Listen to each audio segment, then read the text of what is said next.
기도 한번 하겠습니다. 하나님 감사합니다. 오늘 이렇게 소그룹 인도법이란 주제로 세 번의 만남을 통해서 하나님의 크신 은혜를 깨닫고 배우게 하시니 감사합니다. 주의 거룩한 성령께서 함께 하셔서 성령께서는 하나님 또 예수님을 깊이 깨달을 수 있도록 완전한 지식으로 저희들을 조명해 주시는 분이시오니 성령께서 예수님과 또 하나님 말씀과 또 하나님 말씀의 소그룹 사역을 잘 이해할 수 있도록 성령께서 이 시간 주장하시고 도와주시옵소서.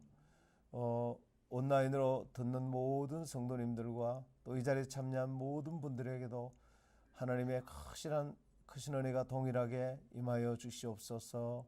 예수 그리스도 이름으로 기도 올리옵나이다. 아멘. 예. 예. 내가 이제 소그룹 교재에 자세하게 기록되어 있으니까 앞에 교재 조금 늦게 오더라도 아무 이상 없습니다. 없으니까 또 염려하지 마시고. 예. 어쨌든 제가 다 해놓고 안 가져와가지고 너무 죄송합니다. 예. 내가 이렇게 실수를 하니 성도들의 실수를 어떻게 내가 판단할 수 있겠습니까? 성도들 리더 모임 늦게 온다고 내가 판단하고 주여 회개합니다. 예, 참 주님의 은혜입니다. 예. 오늘은 소그룹 3일째 첫 번째 강의는 소그룹 운영 시 문제 해결. 이거 참 중요해요. 소그룹 하다 보면 많이 힘드시죠? 예, 문제가 많이 생기잖아요. 어쩌면은 목회하고 이렇게 돌아오면은 문제 연속이었다. 목사님하고 장로님, 목사님하고 권사님, 장로님과 장로님, 목사님과 부목사님, 때로는 또 부부간에도 문제가 생기고, 그러니까 셀 리더와 셀원들 간의 문제. 열심히 했는가 하면 원래자로 돌아가 버리고, 좀 키운 것 같은데 크지도 않고 도대체 되는 게 없다 정말로. 그럴 때가 너무 많잖아요. 낙심될 때가. 그래서 하다가 지쳐버리고 나중에 정말 내가 제대로 하고 있는 건가? 그리고 회의가 잘 안 돼도 괜찮으니 내가 제대로 가고 있는가 그것만이라도 알면 내가 좌절하지 않겠다. 그러니까 설령 열매는 그렇게 많지 않더라도 내가 하고 있는 사역이 전혀 엉뚱한 사역이 아니고 그래도 하나님 가르쳐준 바대로 그 길을 가고 있다. 그 방향만 옳다. 그것만이라도 깨달으면 마음에 안정감이 들 수가 있어요. 예수님도 사역을 다 성공 안 하셨잖아요. 예수님도 가룟 유다에게 배신당하고 또 예수님도 12명 이외에는 예수님 죽이려는 사람들이 너무 많았어요. 예. 그래서 여러분들 또 목사님들도 마찬가지예요. 아무리 훌륭한 목사님도 용화라도 먹는 목사님 없어요. 여러분 있으면 한번 얘기해 보세요. 대한민국에 욕 안 얻어먹는 목사님 있으면 한번 얘기해 보세요. 옥하는 목사님은 너무 찌르는 설교한다고 욕하고, 조영기 목사님은 너무 위로하는 설교만 한다고 욕하고, 하여주 목사님은 무슨 찬양 그걸 가져와서 너무 잘난 척한다고 욕하고, 뭐 잘하는 목사님 중에 욕 안 얻어먹는 목사님이 없어요. 그러니까 우리가 고맙습니다. 예, 너무 고맙습니다. 역시 동원교회가 정말로 대단하네요. 참 이럴 때 저희 실수를 다 커버해 주시고, 예, 예, 예, 동원교회 너무 고맙습니다. 예, 고맙습니다. 예, 너무 고맙습니다. 그래서 여러분 사역하시다가 어려움 올 때 너무 좌절하지 마시고, 그러나 이제 이거 하나만은 굳게 붙들고 있어야 돼요. 비록 어려움이 오고 열매가 내가 원하는 만큼 안 맺혀지고 목회와 혹은 셀 리더로서 그렇게 하시다가, 그러나 힘든 가운데 있지만 내가 그래도 바른 방향으로 가고 있다. 그것만 확인되면 우리는 좌절하지 않고 걸어갈 수가 있어요. 그게 참 중요한 거예요. 그래서 어쩌면 우리가 소그룹 이 원리를 배우는 게 바로 그런 본질적인 부분을 우리가 깨닫고 또 앞에 서 있는 목사도 나도 실수를 너무 많이 해요. 나도 실수를 엄청 해요. 실수를 안 할 수가 있겠습니까? 하지만은 그러나 내가 이 길로 가면 이 길이 엎어지고 자빠지고 하더라도 바른 길로 가고 있다는 그것을 내가 알면은 다시 일어설 수가 있어요. 일어설 수가 있고, 그래서 우리가 소그룹 인도법 이걸 배우는 것 중에 가장 중요한 것이 사실은 그 부분을 우리가 확인하는 거예요. 그래서 그것을 분명하게 붙들고 계시면 그게 아주 큰 하나의 원리예요. 그걸 붙들고 계시면 우리가 나도 넘어질 수 있고 나도 실수할 수 있고 그럴 때마다 다시 일어설 수 있고 얼마나 실수를 많이 해요. 그래서 오늘 이제 이 말씀 전체를 통해서 그런 부분들을 오늘 주제가 1강이 소그룹 운영 시 문제 해결. 수도 없이 많은 문제가 생기는데 그럴 때 우리는 다시 일어설 수 있고 우리의 맡겨진 양들을 안정감 있게 올바로 인도할 수 있을 줄 믿습니다. 서론 모든 소그룹은 반드시 문제와 갈등이 발생한다. 그것이 정상이다. 왜냐하면 그래서 여러분 인생에서 문제가 생기는 것이 정상이라고 생각해야 돼요. 그러니까 소그룹 여러분 아무리 훌륭한 리더라도 훌륭한 리더가 된다는 게 문제 없는 상황이 도래할 것이다. 그런 일은 없습니다. 그걸 기대하라고 훌륭한 소그룹 리더 공부를 하는 게 아니고 아무리 훌륭한 리더라도 문제는 엄청 일어나는 것입니다. 그때 여러분이 생각하기를 바람직한 상황은 아니지만 유쾌한 상황은 아니지만 이게 정상이다. 첫째 날 제가 이런 예화를 들었지 않습니까? 한 여성 집사님이 남편이 외도를 해서 너무 속이 상해서 정말로 죽고 싶은 생각, 모든 걸 다 잃어버렸다 생각하다가 다시 일어난 게 그럴지라도 주님 안에 내가 진짜 누구인가를 알면은 이 상황이 유쾌한 상황은 아니지만 잃어버린 것 하나도 없다. 아무 문제 없다. 한번 따라하세요. 예수 믿으십니까? 아무 문제 없습니다. 할렐루야.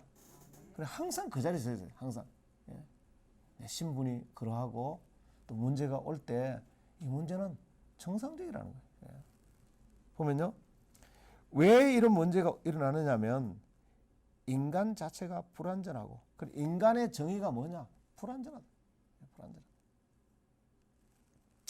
그리고 인간은 연합할 때 완전해진다.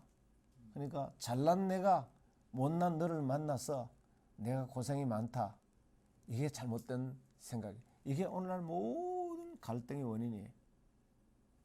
한번 따라해보세요. 못난 내가 못난 당신을 만나서 내가 복이 많습니다. 다시 한번 합시다. 못난 당신이 더 못난 나를 만나서 내가 복입니다. 그 생각을 갖고 있으면 어떤 문제가 발생할지라도 문제는 해결될 수 있어요. 그래서 우리는 이 땅에 완전한 사랑을 누리기 위해서 오늘 이게 속으로 문제 해결의 중요한 태도예요. 우리는 완전한 사랑을 누리기를 원하잖아요. 그러면 완전한 사람이 또 완전한 사람을 만나야 된다고 사람들은 많이 오해를 하는 거예요. 그게 아니고 못난 당신이 또 못난 나를 만나도 서로 부족한 부분을 채워주려는 태도만 가지면 아무리 못난 사람끼리 만나도 괜찮다는 거예요. 태도만 서로 이해하고 덮어주고 채워주려는 태도만 가진다면 그때 완전한 사랑을 누린다는 거예요. 이게 하나님이 만드신 참 신기한 거예요. 그게 하나님의 원리예요. 모든 갈등의 문제가 잘난 내가 못난 니를 만났어. 내가 고생이 많다. 그러니까 이제 모든 이제 문제가 해결되지 않는 것입니다. 그래서 서로 의존되어 있다는 것입니다. 그래서 서로 기질이 다르고 살아온 배경도 다르고 은사도 개성도 저 이 개성은 기질을 말하는데 여러분들이 보기에 제가 어떤 기질 같아요? 저는 숨기고 있거든요. 이 기질을 숨기고 있는데 겉으로는 이렇게 따뜻하고 부드럽게 하지만 제가 엄청 담접질이에요. 고집세기가 이루 말로 다 못해요. 근데 왜 이렇게 이제 됐냐? 많이 깨져가지고 그렇게 하다가 수도 없이 깨져. 근데 기질은 잘 안 바뀌더라도 속에 나는 굉장히 담접질이에요. 다혈질이고. 그래서 담접질은 아주 고집이 세요. 그런데 이제 많이 깨졌어요. 그러니까 저희 집 사람은 우울질이에요. 우울질.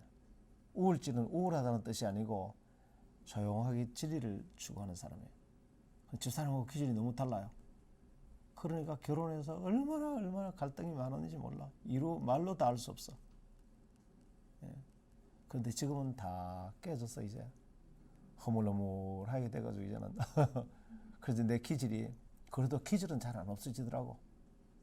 그런데 그걸 내가 이제 많이 훈련이 됐어요. 그러니까 얼마나 달라요. 서로 부부간에도 다르고 둘만나도 다른데 여러분 셀에 가면 셀 식구들이 5명씩 10명씩 있는데 그 많은 다른 사람들이 모였으니까 문제가 생기는 게 정상이에요. 근데 목사님은 또 교인들 얼마나 숫자가 많습니까? 근데 교회는 문제투성이가 정상이에요. 그래서 교회 와보고 이 교회는 왜 그렇게 문제가 많은가 그렇게 말하면 안 돼요. 그렇게 말하면 이 문제가 있는 게 정상이다. 정상이다. 예. 그리고 서로 경험도 다르고 경험 다르잖아요. 나는 왕년에 또 이런 경험을 했는데 그러면서 또 하고 싶은 얘기도 많고요. 그리고 서로 목표도 달라요. 교회에 출석하는 목적도 달라요. 어떤 사람은 위로받기를 원하고 어떤 사람은 성경 배우기를 원하고 어떤 사람은 친교하기를 원하고 다 달라요. 서로 필요. 자, 이렇게 다양한 필요를 갖고 있는 사람들이 모였으니까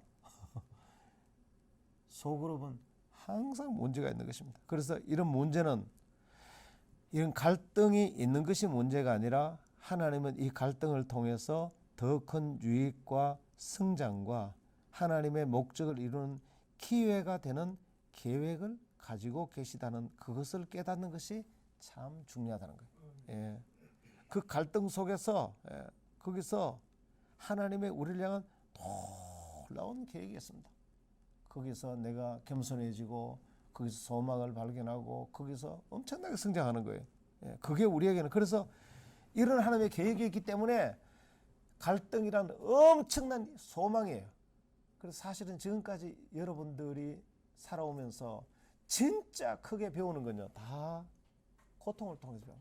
갈등 통해서 다 깨지고 실패하고 부끄럽고 칭찬받고 격려받고 그런 걸 통해서는 배운 게 별로 없습니다. 이미 뭐 다 해놓은 걸 뭐 칭찬할 거 봐요. 그런데 진짜 배우는 거는 내가 실패하고 그때 이제 다 내가 성장하는 거예요. 그래서 문제가 왔다는 것은 제가 이제 아는 어떤 성도님 한 분 계신데요. 이분은 이제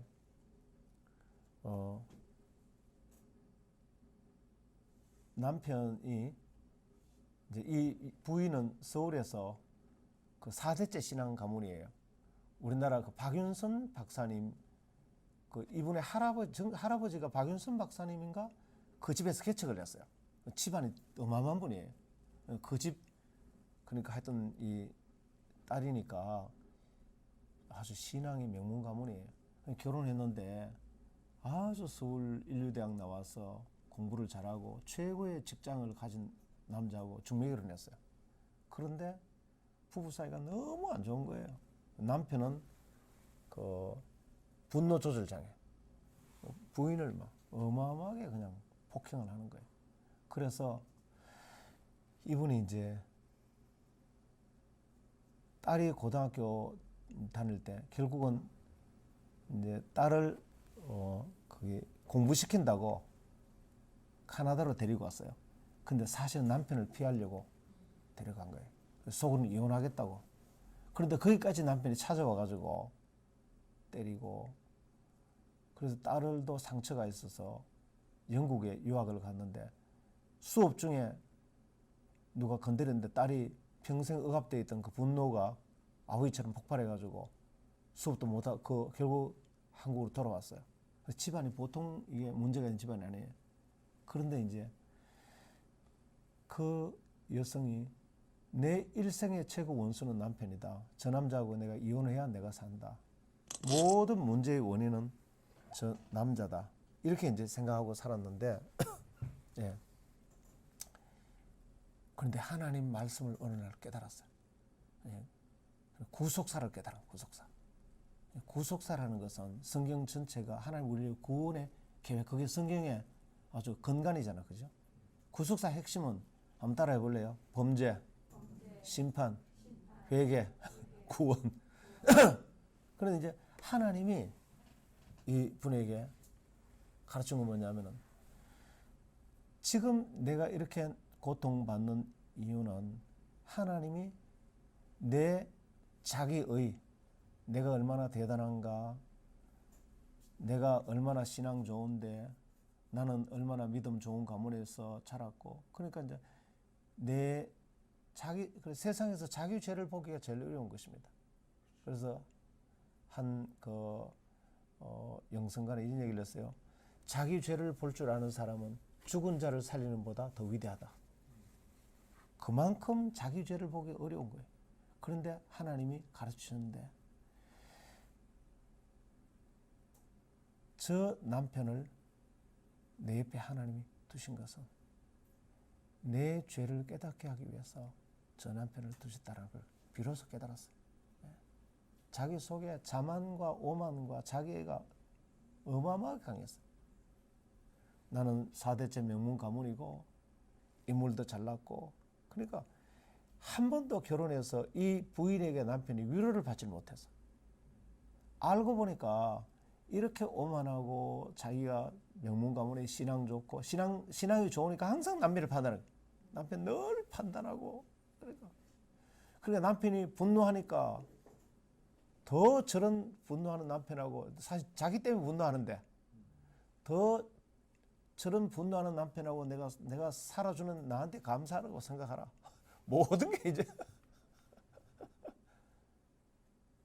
그래 남편은 이게 미치는 거예요. 남편은.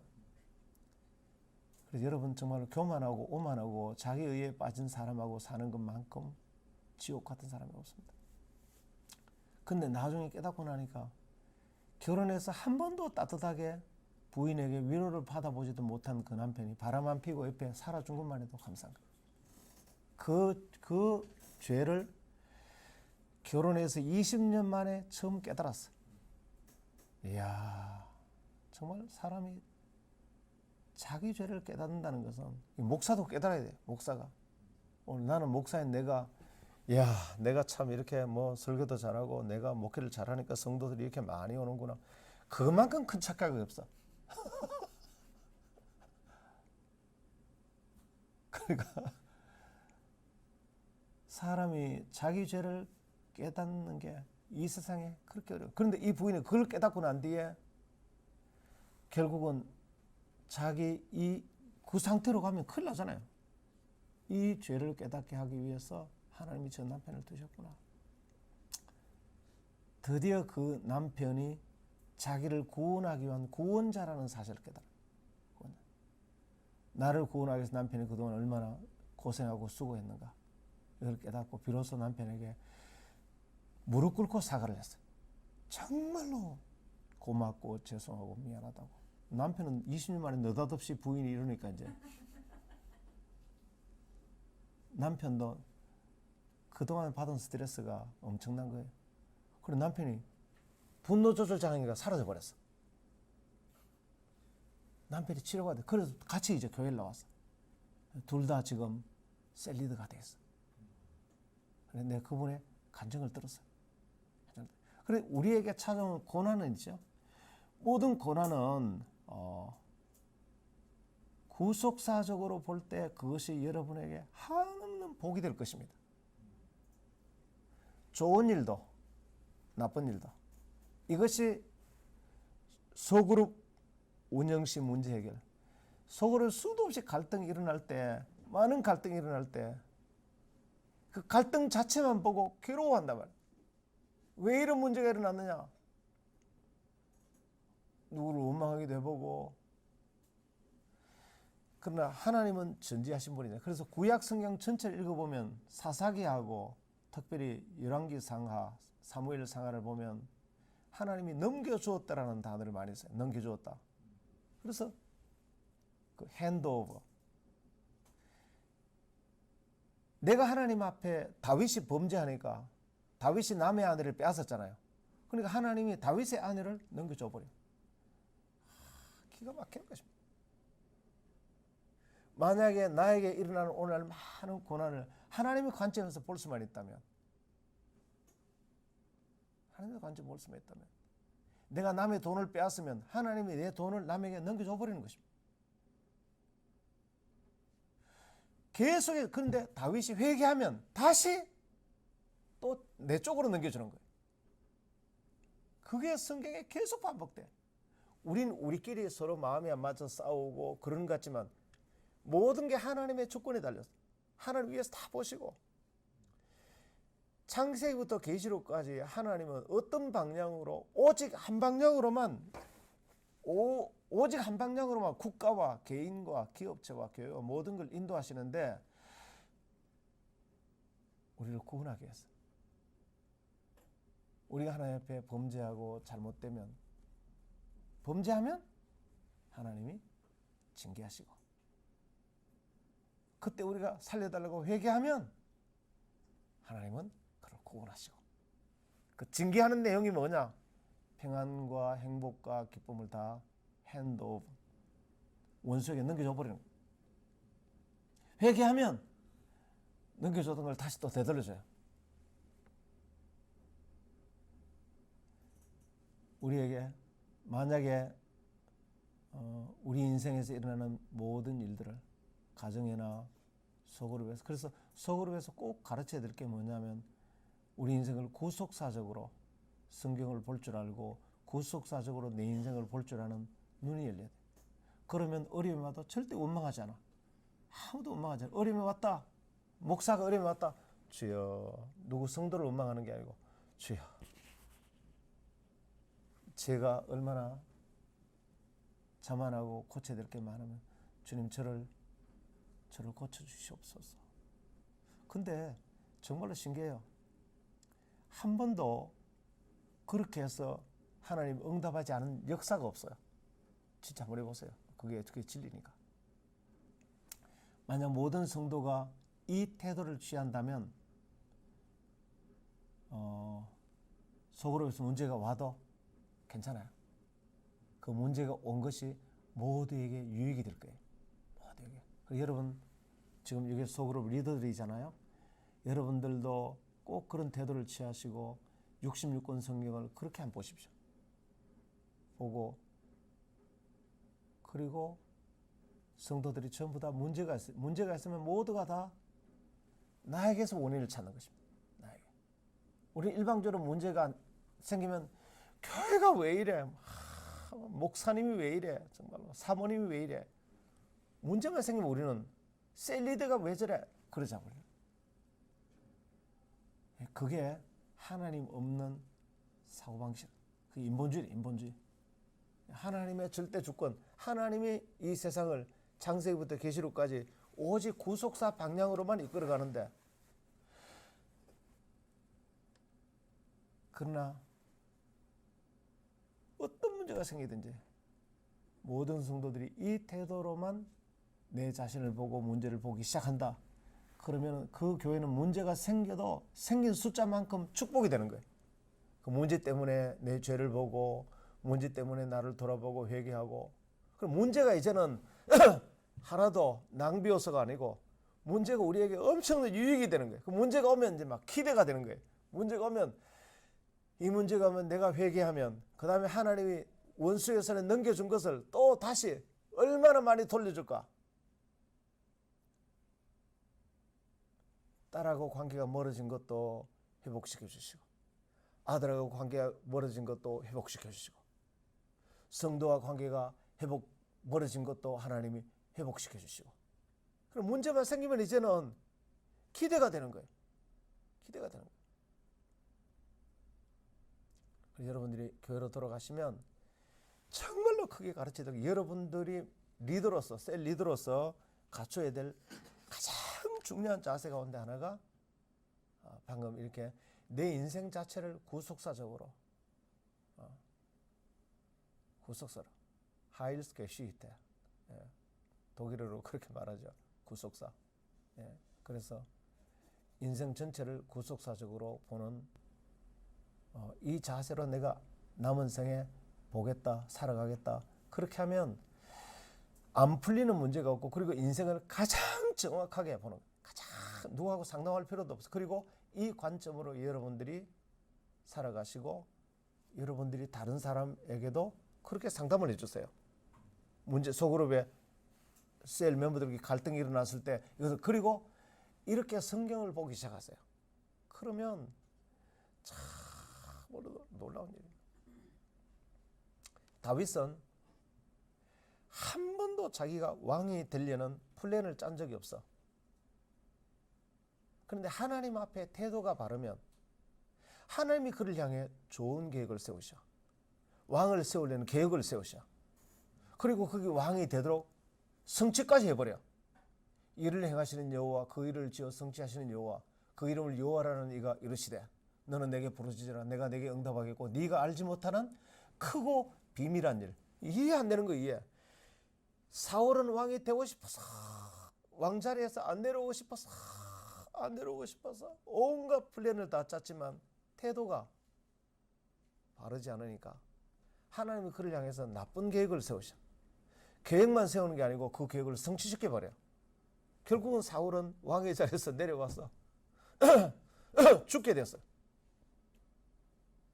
이 세상은 내 힘으로 되는 게 아니고 왕의 자리도 하나님은 얼마든지 빼앗아갈 수 있고 얼마든지 돌려올 수 있고 핸드오버. 이야, 자, 그래서 여러분들이 여러분 결국은 이제 소그룹에서 갈등이 생기면 이거 올바로 상담을 해가지고 이거 올바로 가르치잖아요. 그런 인본주의적인 상담으로 아무리 뭐 공감해주라 뭐 어떤 그 필요는 하지만 우리는 그런 인본주의적인 상담이 아니고 성경적인 관점에서 내 문제를 들여다보고 해결할 수 있도록 가르쳐 줘야 되는 것입니다.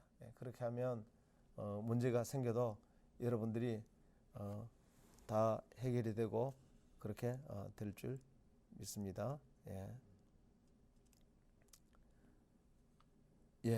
자, 그러면 거기에 성공적인 소그룹 평가 지수 6개가 나옵니다. 그것은 여러분 한번 해보라고 그냥 제가 준 거예요. 이건 강의하지 않습니다. 영성 지수, 우리 소그룹이 얼마나 영성이 있는가, 관계성 지수, 신뢰 지수, 유쾌 지수, 환영 지수, 재생산 지수 한번 점수를 평가해보고 25점에서 3점 되면 그래도 잘하는 편이고 한 24점쯤 되면 뭐 보통이고 18점 이하 되면 좀 노력을 해야 되고 그렇습니다. 오늘 성경 본문 말씀 빌립보서 1장 27절 이하인데 보면 그 말씀에는 복음 신앙을 위해서 교회 안에서는 목사님과 성도들이 서로 협력하고 교회 밖에서는 교회를 대적하는 자들을 두려워하지 말고, 그리고 1, 2절에는 마음과 뜻을 같이 하고 3절에는 소그룹 운영 시 방해 요소가 다툼과 허용하지 말고, 그리고 남을 나보다 낫게 여기고 자신의 일뿐 아니라 다른 사람의 일도 돌아보는 모습을 가지는 것이 중요하다, 그런 뜻입니다. 자, 소그룹 운영 시 문제 해결을 연구를 지금부터 좀 잘 살펴보겠습니다.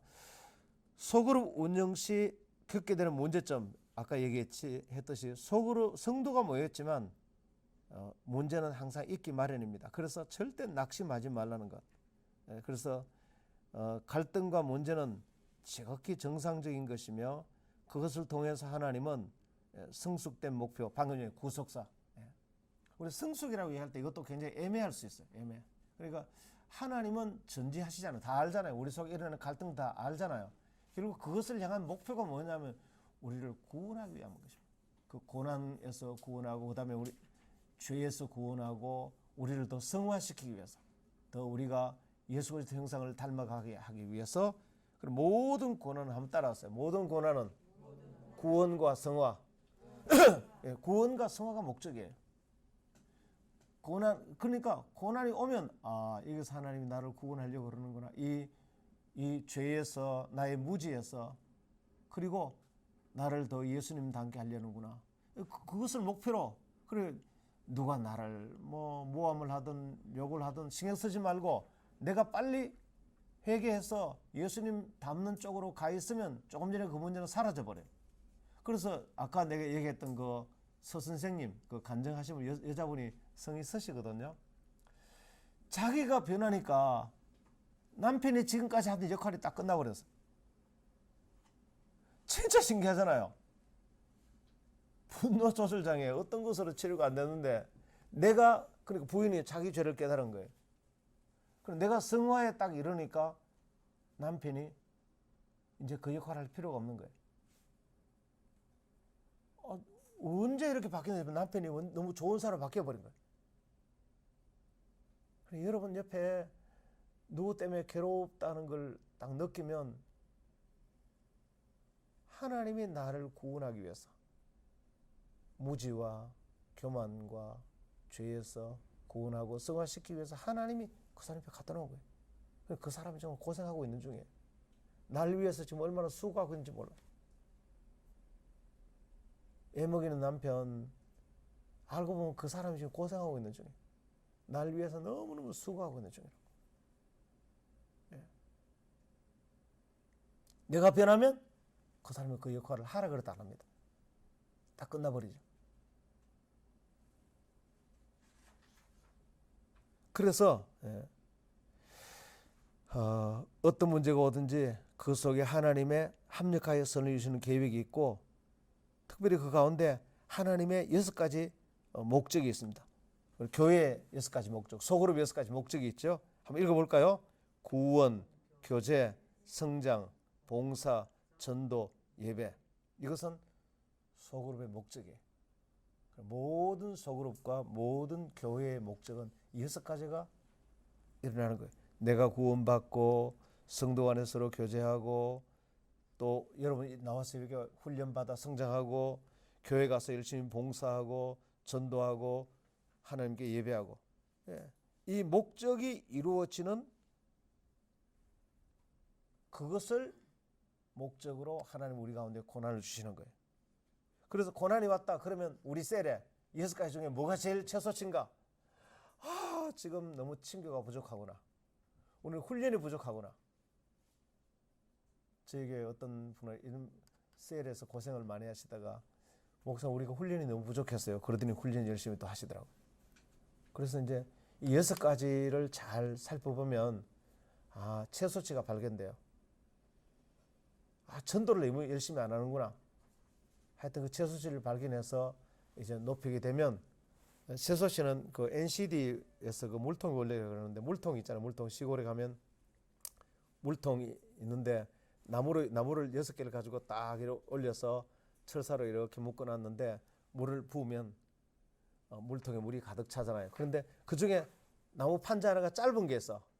그럼 물을 아무리 많이 부어도 이쪽으로 물이 다 새나가 버려.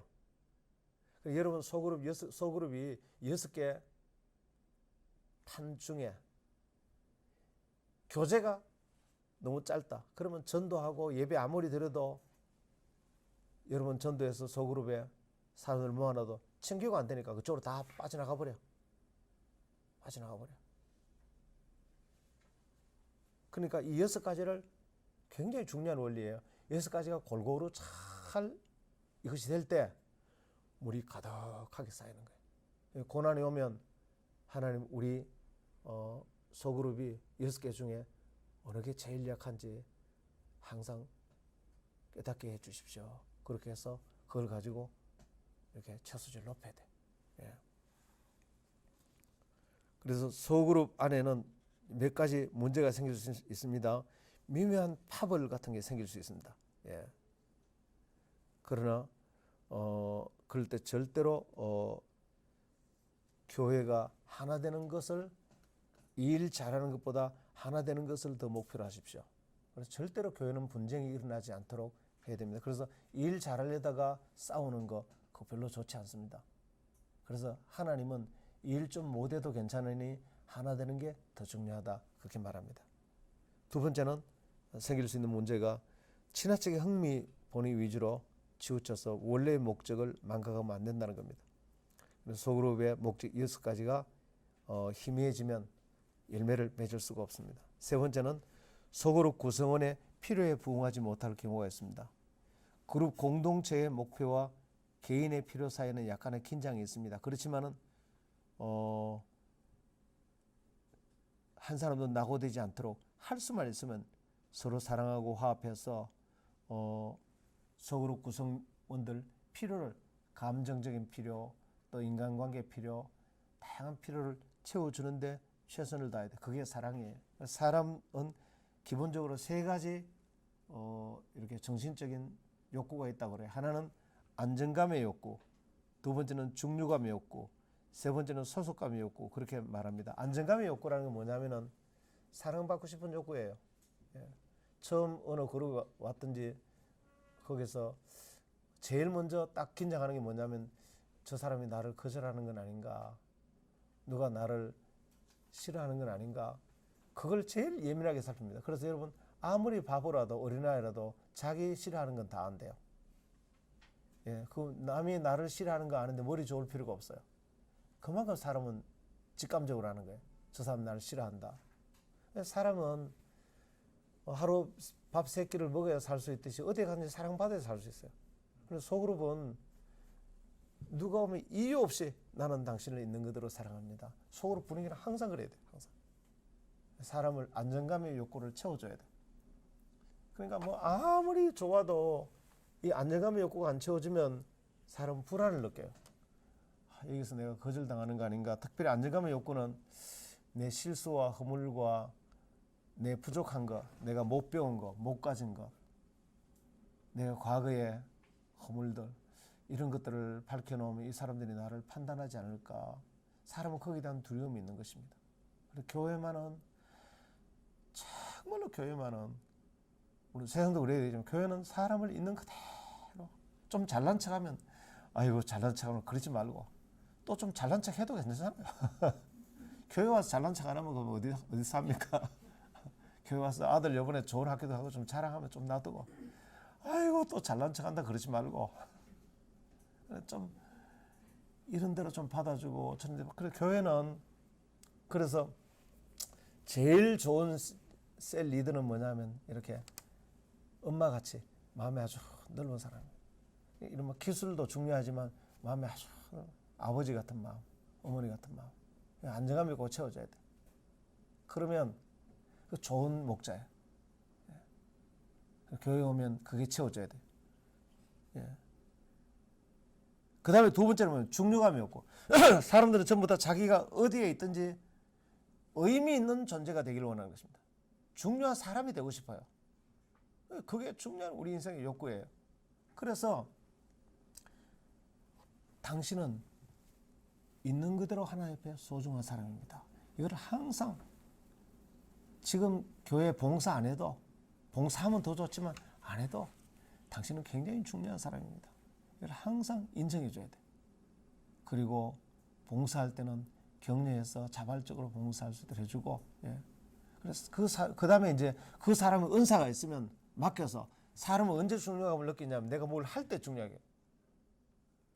뭐 컴퓨터 우리는 못 하는데 할 줄 아는 사람은 컴퓨터 하면 우와 당신 컴퓨터 이렇게 잘하네. 그럼 그때 저희 교회에 이제 약간 장애를 가진 이제 좀 부족한 청년들이 좀 많이 있어요. 그 중에 이제 여러 청년들이 오는데 뭘 한 가지 잘하면 이렇게 격려를 해주면 너무 이렇게 자신감을 가지고 회복이 돼요.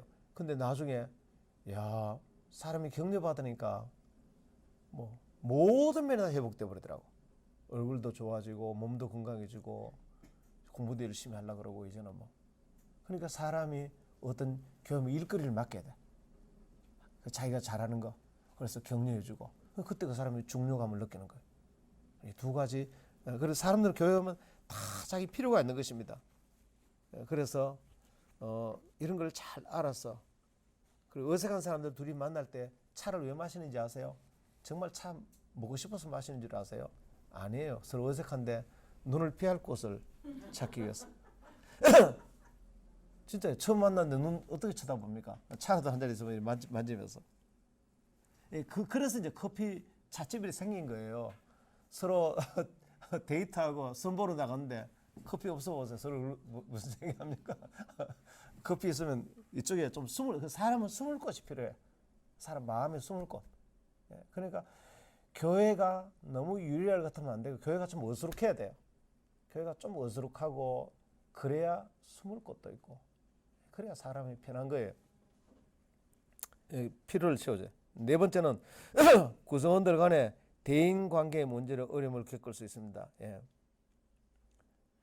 거기서 서로 어떤 사람을 독점하려고 하고, 그럴 때 서로 관계를 잘 하나 될 수 있도록 해결해주고, 또 훈련받지 못한 리더의 리더십 때문에 오늘 여러분들처럼 이렇게 잘 훈련받아서 이제 좋은 리더의 역할을 하게 되면은 여러분들은 갈등을 해결하기 위해서 중요한 구절 앞 밑에 쭉 적어놨는데 그냥 읽어보시길 바랍니다. 이거는 그냥 읽어보면 돼요.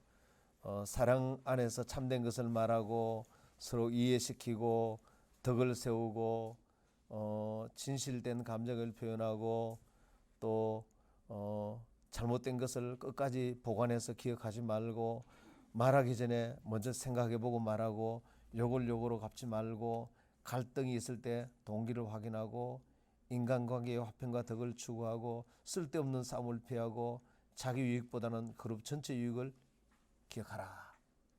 우리가 목사님들 설교에 워낙 많이 들은 거잖아요. 여러분 이거 다시 읽어보시고요.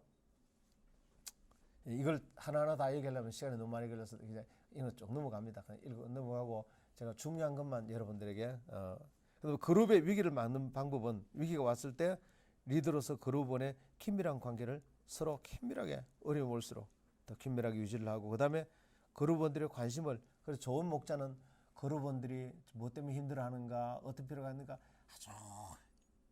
아주 주목하고 있어야 돼요. 그래서 조금 어려우면 얼른 촉을 세우고 있다가 가서 도와주고, 또 격려해주고, 어려움 없도록, 그 다음에 그룹원들끼리 서로 수용할 수 있도록 그렇게 도와주고, 당신의 어려움을 나눌 수 있는 투명한 그룹을 만들어라. 그룹 분위기를 어려워도 말 못하게 하면 안 돼요. 어려운 거를 얘기할 수 있는 분위기를 만들어야 돼요. 그러려면 리더가 좀 유머도 있고, 리더가 좀 이렇게 좀 구멍이 좀 있어야 돼. 리더가 바늘로 찔러도 피 한 방울 안 날 만큼 리더가 너무 이렇게 됐으면 무서워서 말 못해요. 리더도 자기 실수 얘기를 하고, 허물도 얘기를 하고, 리더가 조금 엄마처럼 좀 푸근한 맛이 있어야 돼요. 그러면은 양들이 문제가 있으면 그걸 다 얘기를 해요. 그리고 판단하는 태도나 편견을 버리고, 그리고 제일 무서운 게 율법주의입니다. 교회가 율법으로 움직이기 시작하면, 율법주의는 매력적입니다. 어떤 규칙을 정해서 당장 착착착 움직이는 우선은 잘 될 것 같지만은, 내가 율법으로 나를 변화시킨 사람은 그 율법을 가지고 반드시 남을 율법으로 판단합니다. 그러니까 내가 율법으로 변화되지 말고 은혜로 변화돼야 돼. 은혜로. 나같이 못난 인간 하나님 은혜를 베푸셨다. 은혜 때문에 변화돼야 되지. 그리고 큐티 할 때 여러분 은혜가 항상 있게 되기를 바랍니다. 은혜. 그래야 내가 변화된 걸 남에게 적용합니다. 율법으로 나를 적용해서 변화되면 꼭 남을 율법으로. 교회가 율법주의가 되면 참으로 그 해결 방법이 없어요. 늘 판단하니까요. 그 판단 앞에 설 수 있는 사람 누가 있겠습니까? 그리고 하나됨과 주인의식을 갖도록 도와주고, 가능한 기도 시간을 자주 가져라. 자, 건설적인 갈등과 다툼의 차이는 뭐냐면, 다툼은 내가 이기고 상대방이 지기를 바라는 거. 그 건설적인 갈등은 뭡니까? 상대방이 이기를 바라는 거. 제일 좋은 게, 이번에 거기 우리 동우교회 우리 장로님 세울 때 부산서 오신 그 장로님 한 분이 참 멋진 말씀을 하셨어요. 그 장로님도 오래 장로님 생활 하시면서 느낀 게, 깨달은 게 뭐냐면 내가 지는 게 최고입니다. 이러면 그 한마디에 막 얼마나 은혜가 되는지. 내가 지는 게 최고입니다. 제일 훌륭한 장로님은 내가 지는 게 훌륭한. 그 말씀 한마디 딱 하니까 막 분위기 전체가 평정이 딱 돼버렸어. 어떤 설교보다 더 감동이 돼버렸어. 예. 그래서 다툼은 편을 가르고 한쪽 편을 들지만 건설적인 갈등은 화해를 원하고 단체적인 일을 처리한다. 다툼은 과장하지만 건설적인 갈등은 사랑 안에서 진실을 말한다. 다툼은 무너뜨리는 게 목적이에요. 그 자체가 목적인데 건설적인 갈등은 하나님의 목적을 이루기 위한 하나의 통로다. 갈등이 오면. 그리고 다툼은 상대를 무너뜨리지만 건설적인 갈등은 서로 더 나은 길로 나아간다. 다툼은 숨겨진 목적이 있지만 건설적인 갈등은 밝힌 게 전부다. 내가 말하는 게 전부다. 다른 숨겨진 동기가 없다. 예. 다툼은 주장하는 한 사람 때문에 다툼이 생기지만 건설적인 갈등은 공동체의 필요 때문입니다. 이런 갈등은 괜찮아요. 공동체 필요 때문에 갈등이 생기면 의논하다 보면 공동체가 더 좋아지는 거예요. 그 다음에 다툼은 전투적이지만 건설적인 갈등은 사역한다. 다툼은 힘이 들지만 건설적인 갈등은 나중에 서로 보람을 느낀다. 와, 서로 갈등했었지만 더 좋은 결과가 왔습니다. 자, 역동적인 소그룹이 제대로 운영되지 않는 이유는 세 가지입니다. 첫째, 인도자에게 문제가 있을 경우. 둘째, 그룹 형성 자체가 문제가 있을 경우. 세 번째, 구성원 자체가 문제가 있을 경우. 굉장히 중요합니다. 첫째, 소그룹이 이렇게 역동적이지 않는 첫 번째 이유는 인도자의 역할에 대한 잘못된 정체성, 인도자 역할을 어떻게 하는지 잘 모르는 거예요. 지나치게 교만하거나 지나치게 방치하거나 이런 경우. 그 다음에 두 번째는 인도자가 구성원들을 돕기 위한 분명한 목적의식 결여, 구성원들을 세밀하게 안 챙기는 거예요. 안 돕는 거예요. 세 번째, 인도자의 준비 부족. 그러면 이 모임이 역동적이잖아요. 재미가 없어요. 두 번째, 그룹 형성 자체에 문제가 있습니다. 다시 말하면 자발성이 없는 모임, 강제로 모임. 굉장히 중요해요. 그러니까 모임을 아주 정확하게 해야 돼. 모임을 정확한 필요에서 모여야 돼. 정확한 필요에서 모이고 필요가 느껴지지 못하면 필요를 만들어서라도 필요의 동기가 생기게 해줘야 돼. 그래서 처음에는 구역에 뭐 하라고 자꾸 나오라 그러냐? 그런데 이게 얼마나 중요한지 필요를 깨우치는 거예요. 그러면 동기가 확 부여돼서 나오죠. 그래서 모든 모임은 이 모임에 내가 반드시 나와야 되겠다는 동기부여를 리더가 해주지 못하면 무너지는 거예요. 굉장히 중요해요. 그래서 리더는 동기부여를 정말로 잘해야 돼요. 동기부여. 그 다음에 그룹 목적에 대한 불분명. 이런 경우가 있습니다. 나는 그걸 원하지 않은데 굳이 나오라고 해서 가보니까 나하고 내 필요하고는 전혀 관계없는 것만 하고 있으면 나중에 안 나가게 되는 거예요. 그리고 그룹 목적을 정확하게 해야 돼요.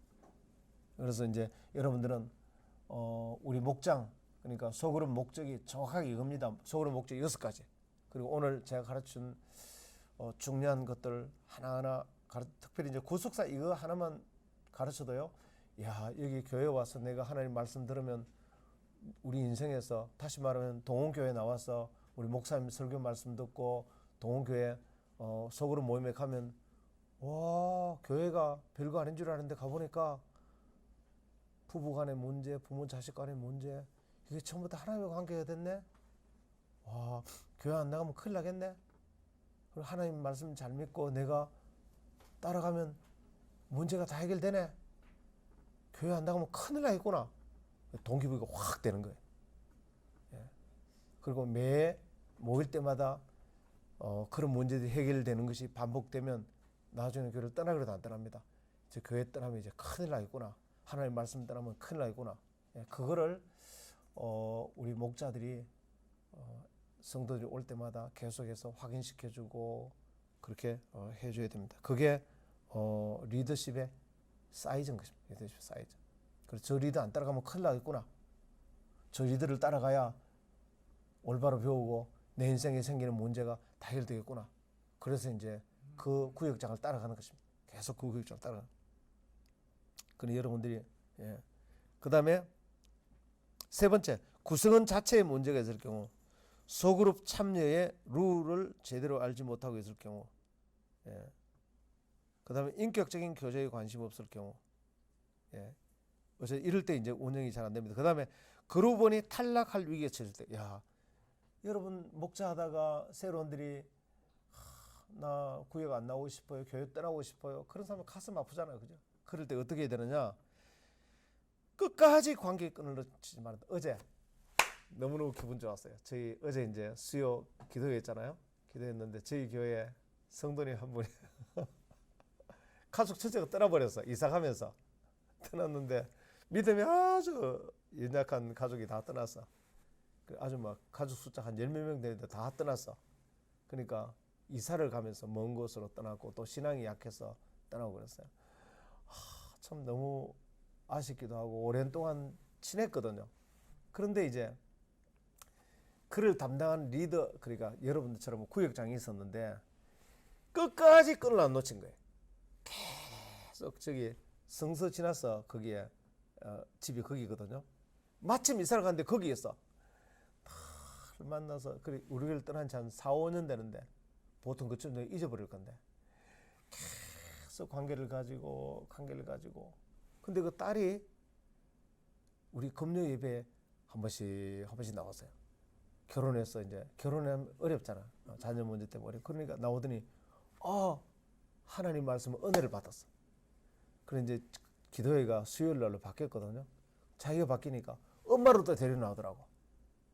그래서 이제 어제는 우리 교회를 떠난 지 4년 만에 4년 지난 그 가족이 이제 돌아오기 시작했어요. 그 다음에 하시는 말 이분이 어제 나한테 기도받고 말하기를 이제 우리 가족들 다 데리고 와야 되겠어요. 그러더라고. 그런데 내가 그 역할을 누가 했느냐? 셀 리더.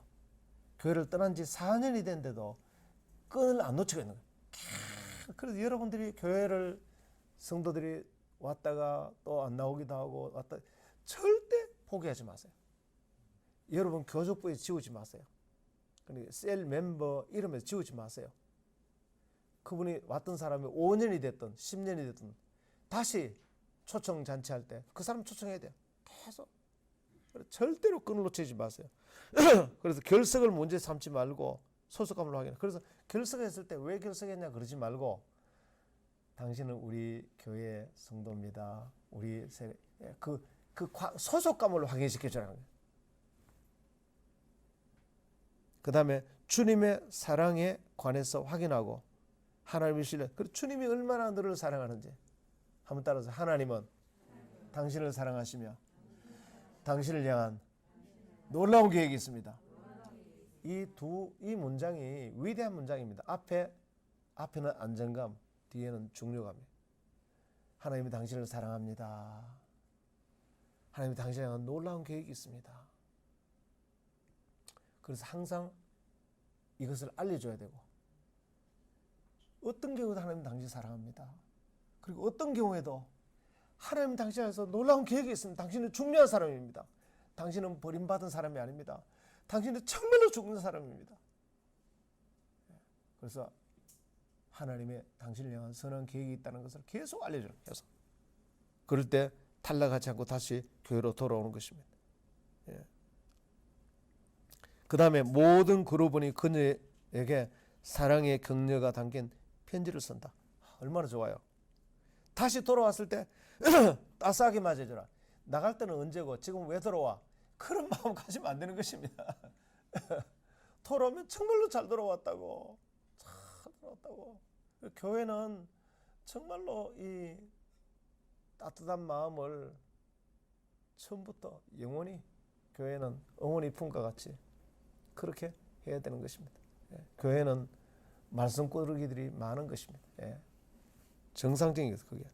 그 다음에 낙심한 그룹원을 격려하는 방법은 지속적으로 기도해 주라.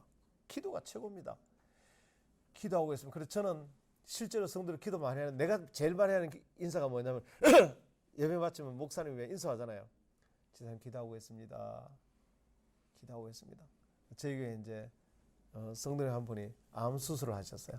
수술을 하셨는데 연세가 60이 넘으셨는데 암 수술하고 나니까 얼굴이 막 정말로 진짜 얼굴이 너무 많이 상했어요.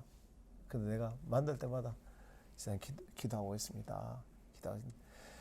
그 말이 그렇게 위로가 됐대요. 아, 목사님 날려서 기도하는구나. 그리고 지금은 완전히 뭐 얼굴이 정말로 청년처럼 건강해졌어요. 사람들 만날 때 항상 실제로 기도해 드리고 있어야 되고, 기도 진짜 이것이 최고 큰 격려가 되고요. 지속적인 관계, 카드 보내고 선물 보내고, 요즘은 카톡 참 좋잖아요. 많이 보내고 건전하고 능력 있는 멘토. 여러분, 제 카톡을 해보면 이런 사람이 있어요.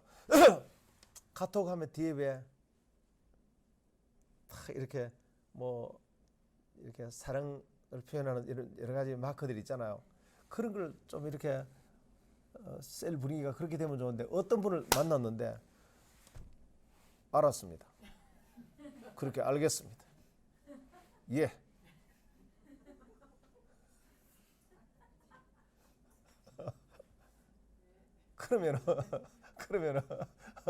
그러면은 이제 셀원으로서는 좀 괜찮지만 소그룹 리더가 되면 그래야 안 돼요. 표현을 다양하고 표현을 좀 적극적으로 표현하고, 그거 굉장히 중요해요. 그래서 여러분들이 이렇게 따뜻한 그런 사랑의 표현을 할 수 있는, 지금은 이제 카드보다는 문자를 많이 주고받잖아요. 그래서 여러분들이 좀 그렇게 잘하시고, 젊은 사람들은 그런 걸 잘하더라고요. 그리고 건전하고 능력 있는 멘토를 소개하라. 예. 그리고 다시 말하면 자기가 잘 안 되면 자기 위에 상담할 만한 사람을 세워서 상담을, 그 다음에 실제적으로 도울 방법을 찾아주라. 생활 속에서 기쁨을 찾게 하라. 또 지혜롭게 말하라. 자, 그 다음에 이제 워크샵 할 때 조금만 더 얘기하면 이제 좀 쉬면 좋겠어요. 예. 예, 워크샵 할 때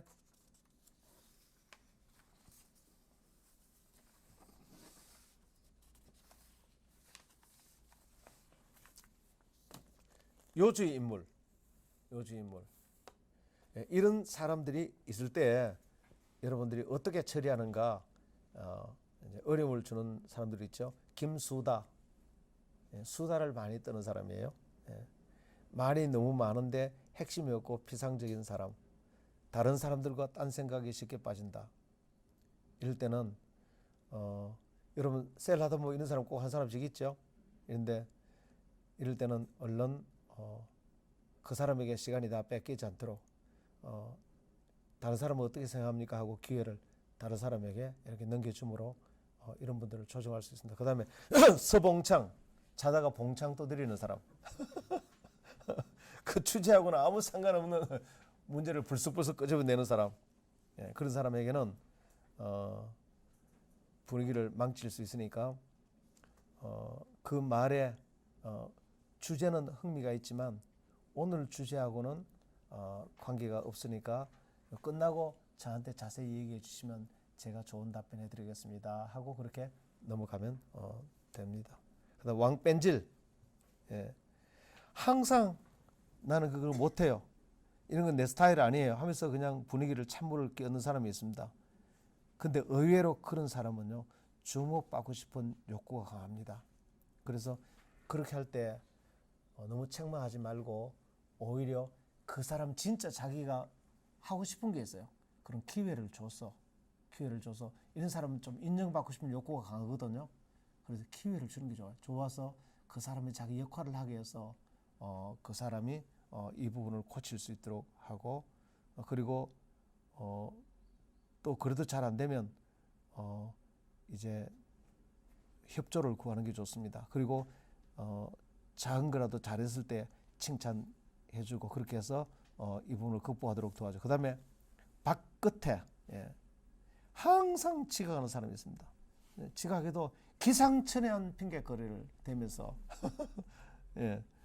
이런 분에게는 늦어지면 다른 분에게 피해가 있다라고 개인적으로 좀 얘기를 해주고 항상 정시에 시작하는데 올 수 있도록 해달라고 그렇게 광고를 해야 됩니다. 그럼 최고요. 너무 조용한 사람이 있습니다. 성격적으로 이런 분에게는 좀 성격이 내성적일 수 있으니까 부담이 안 되는 질문들을 해서 그분들도 자기의 거기에 참여할 수 있도록.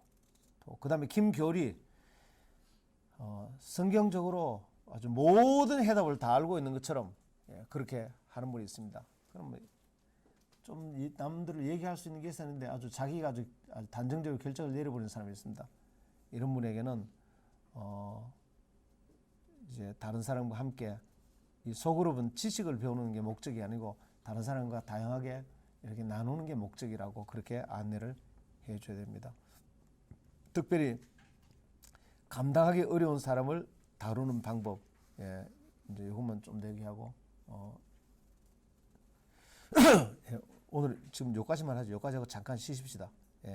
여기까지만 하고 자 우리 한번 기도 한번 할까요? 한번 기도합시다. 기도 한번 하고.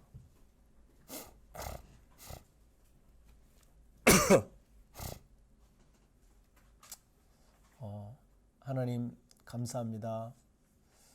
우리가 이 소그룹을 통해서 하나님이 너무나 귀하게 여기고 사랑하시는 온천하보다 귀한 영혼들을 우리에게 맡겨주셨는데 이 영혼들을 저희들이 잘 섬기고 돌보고 감당해서 하나님이 기뻐하시는 거룩한 구원과 성화의 자리로 인도할 수 있게 해 주시옵소서. 오늘 그 귀한 것들을 세세하게 배웠는데 다 우리 가운데 남아서 역사하게 하시고 특별히 우리에게 일어나는 많은 갈등이 있을 때 하나님의 관점에서 구속사적인 관점에서 아버지 모든 것을 바라보고 이 고난이 나에게 어마어마한 유익에 하나님이 계획했다는 걸 알고 그렇게 받아들이게 해 주시옵소서. 다 주여 한번 기도합니다. 주여 아버지 시간 기도합니다. 하나님 우리에게 일어나는 모든 일이 아버지여 하나님의 구속사에 놀라운 계획이 있다는 걸 알고 그 가운데 하나님의 놀라운 계획을 발견하고 깨닫고 찾을 수 있도록 도와주시옵소서. 주님 모든 고난은 모든 어려움은 이것이 문제가 아니라 하나님이 나를 구원하기 위한 계획이 있으며 하나님이 나를 승화시키기 위한 계획이 있고 원수의 손에 다 넘겨준 것을 하나님이 다시 되돌려주기 위해서 하나님의 그런 놀라운 계획이 있어서 아버지 이런 어려움이 생긴 줄 믿사옵나니 그럴 때마다 오히려 감사하고 하나님 앞에 나를 돌아보고 내 허물과 죄를 발견하고 아버지 내 죄를 발견하고 주님 앞에 회개하고 돌아서게 해 주시옵소서. 그렇게 할 때 하나님께서는 빼앗긴 모든 것을 다시 다 되돌려 주시고 하나님께서 구원하시고 모든 관계를 회복시키시고 모든 걸 다시 다 회복시킬 줄 믿습니다. 감사하며 예수님 이름으로 기도합니다. 아멘.